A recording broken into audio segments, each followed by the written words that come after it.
প্রয়াগরাজ যাওয়ার পথে ট্রাফিক জ্যামের জন্য বিহারের রহতাস জেলাতে আমরা বেশ কয়েক ঘন্টা আটকে পড়েছিলাম। राम राम चाची, कैसी हो? फोटो खींचा नहीं। नहीं, एकदम नहीं, बिल्कुल नहीं। थोड़ा ये बता दीजिए किस जगह का नाम क्या है? एजा के हाँ। माई जी के कुटिया नाम बा। माई जी की कुटिया। कुटिया अच्छा, बहुत सुंदर नाम है। हाँ। वो माई जी के मंदिर है ना, हाँ हाँ उहे मंदिर। इसलिए। हाँ अच्छा,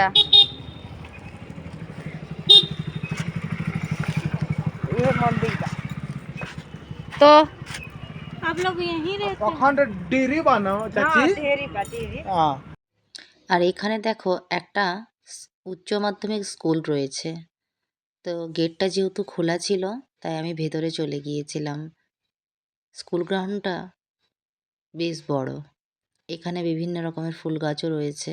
আমার জায়গাটা কিন্তু বেশ ভালো লেগেছিল। অনেকটা সময় কাটিয়েছিলাম।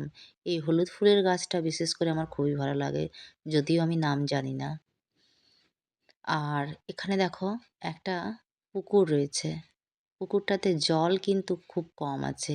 কয়েকটি ছেলে মাছ ধরছে, সেটাই আমি ভিডিও করছিলাম। আর এই যে ঘুঁটে ঘুঁটে কীরকম চারা দিয়ে রাখা আছে, আশ্চর্য। তো এবার আমরা মন্দিরগুলোতে একটু ঘুরছিলাম।